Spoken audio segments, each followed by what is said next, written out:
हमारी जो रिसेंटली जो घटना हुई थी, उन चीज़ों को देखते कि आगामी फ्यूचर में ऐसा कोई इंसिडेंस नहीं हो जैसे कि एसएमएस में हुआ।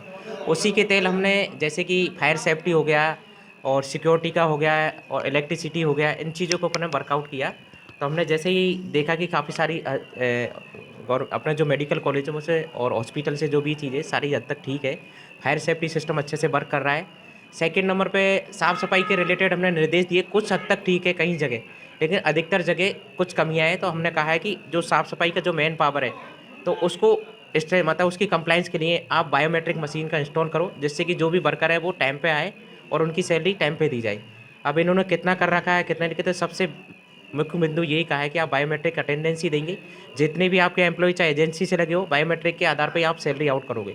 जिससे कि सरकार को भी बेनिफिट होगा, पता चले ना कितने वर्कर्स हैं। सेकंड नंबर ये है कि जैसे कि हम फीमेल वार्ड में गए, हॉस्पिटल्स में गए, तो वहाँ पे मेल गार्ड का नहीं होना चाहिए। इन स्थानों पे फीमेल गार्ड का होना ज़रूरी है।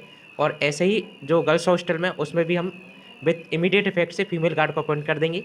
और साफ-सफाई को लेके भी निर्देश दिए गए। हम चाहते हैं कि आगे इन फ्यूचर में ऐसे कोई इंसिडेंट्स ना हो, किसी के साथ कोई घटना ना हो, इस वजह से फीमेल गार्ड का होना ज़रूरी है। तो जी। दोनों अस्पतालों में आपने देखा जो फायर सिस्टम दोनों अस्पतालों में ठीक है हाँ, सिस्टम? दोनों अस्पतालों में हमने चेक भी किया, फायर सिस्टम अच्छे से काम कर रहे।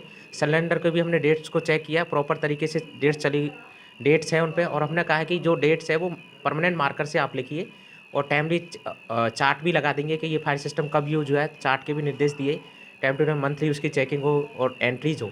तो प्रॉपर तरीके से हर चीज़ की एंट्री होगी। एक चेकलिस्ट के बनाने के निर्देश दिए कि इस सिस्टम का यूज़ कब हुआ। और एक कमेटी बनाने का निर्देश दिया है कि कमेटी बना दे जिससे कि इस फायर सिस्टम को ऑब्जर्व करे, क्या है फंक्शनिंग है, ठीक है? और अगर जो भी कोई प्रॉब्लम है तो हमने ये कहा है कि हमारे जो एडमिनिस्ट्रेशन है, प्रिंसिपल मैडम है, एडिशनल प्रिंसिपल है, एमएस है और जितने भी इंचार्ज हैं उनके साथ कोऑर्डिनेट बन के काम करो, वो हमें रिपोर्ट कर देंगे, हम इसको बेटर तरीके से करेंगे, ठीक आपका है? नाम और डिज़ाइन? मेरा नाम डॉक्टर महेंद्र कुमार वर्मा, राजमेष पे एट प्रेजेंट मैं फैकल्टी सेक्रेटरी में सहायक आचार्य पद पे कार्यरत हूँ।